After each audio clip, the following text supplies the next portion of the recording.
Ayan. Hello po sa lahat. Magandang gabi po sa ating lahat. Sa lahat po ng mga nandito na nanonood, kumusta po kayo? Kumusta po ang ating mga damdamin? Sino po ang mga umiyak sa tuwa at halo-halo pong emotion yung naramdaman po natin ngayon? So, ngayong araw at ngayong gabi din sa mga tapos na nakapanood doon sa video nila. So, ngayon, sasabihin ko po is pinanood ko po yung video nila. Hindi ko nababanggitin kung ano na naman kasi ayoko na namang sabihin na naman na inano na naman tawag nito, ginagawan ko na naman sila ng ano na to, yung mga content which is just yun naman po ang topic talaga natin. So, nanood ako. So, kasi andoon yung sinusuportahan natin, si Krishna. So, pinanood ko kung ano yung naging ano nila doon. So, nakakatuwa naman. Sana ang aking masasabi doon at magiging reaction po, isa na kung noon pa nila ginawa at hindi na nila sorry po.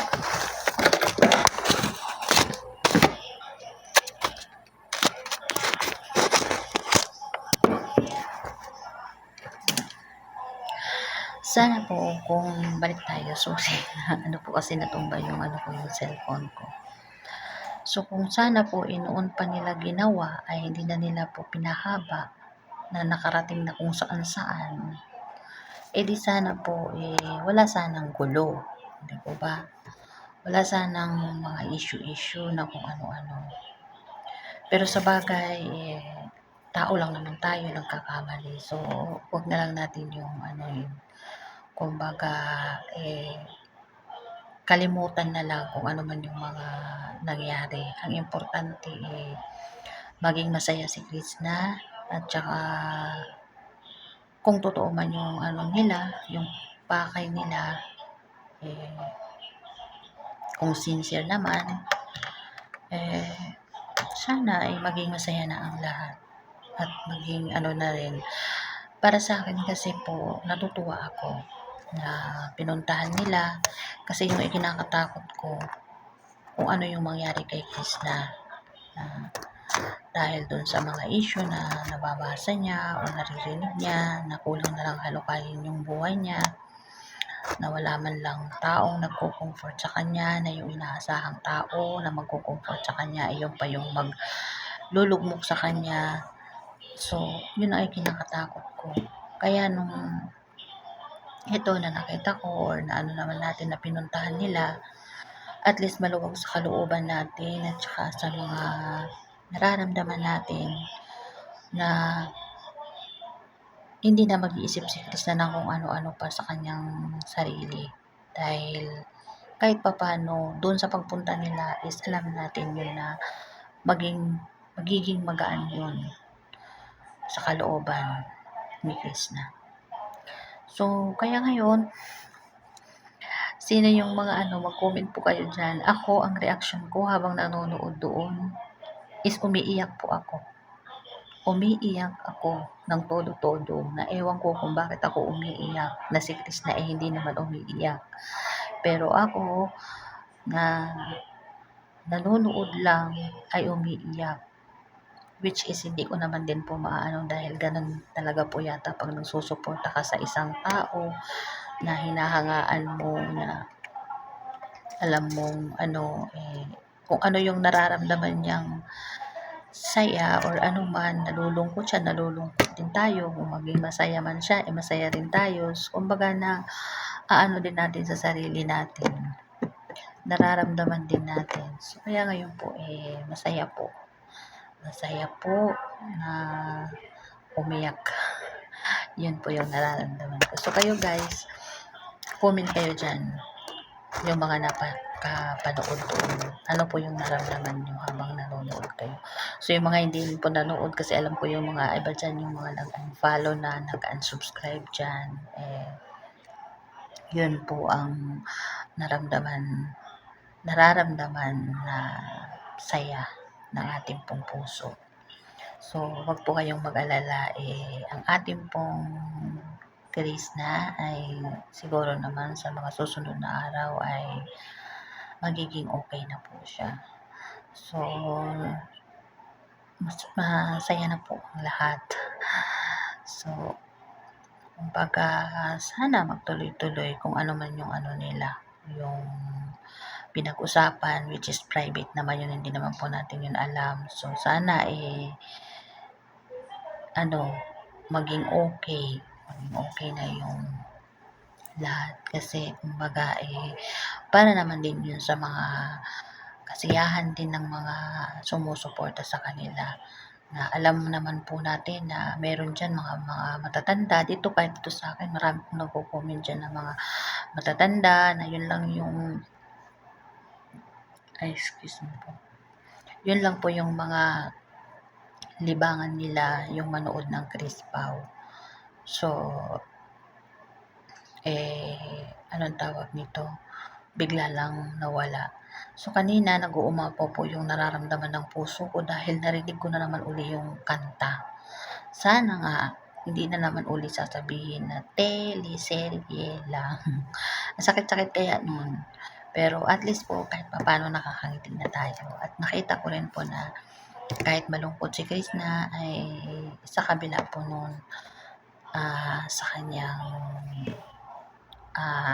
malungkot ay may ngiti.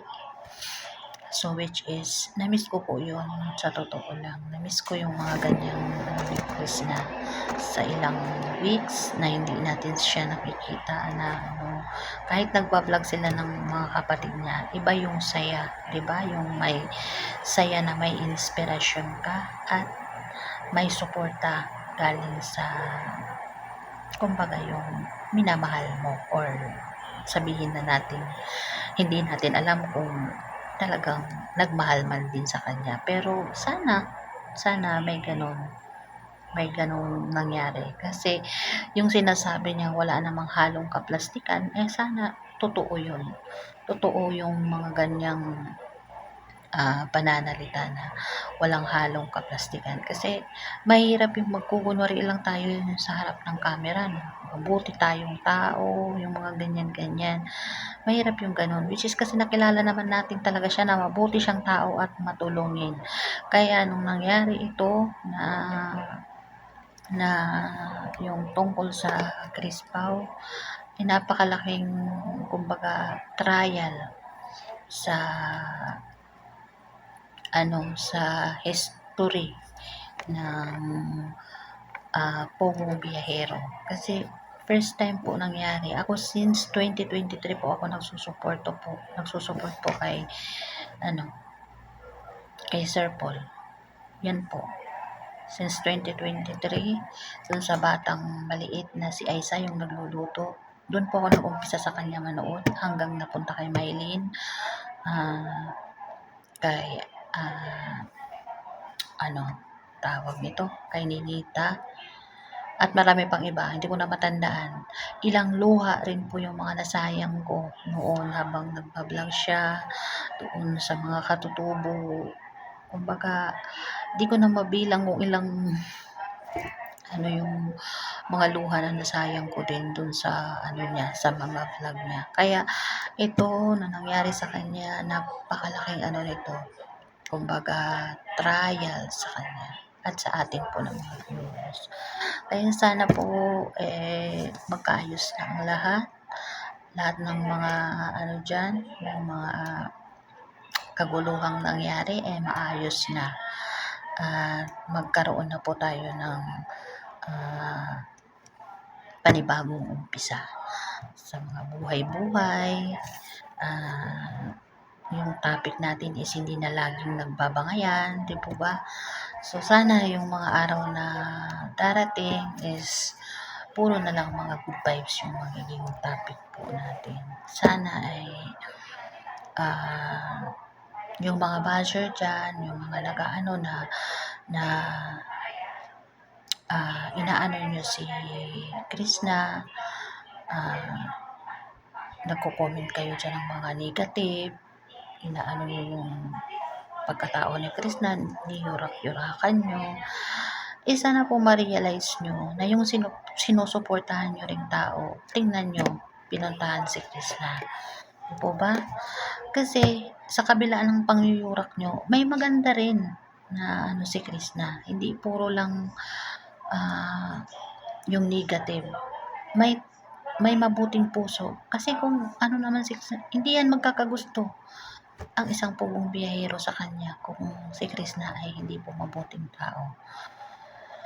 Di po ba? So, yun lang guys, ang ating paunang topic ngayon sa video na yun. So, maraming salamat po at magandang gabi po sa inyong lahat at sana po ay naging masaya po ang lahat. So, yun lamang po. God bless po sa ating lahat. So, bye-bye po sa susunod po ulit na video. Ay, hindi pong abangan. Huwag po kayo magsasawa sa akin. Yun lamang guys. Bye-bye po.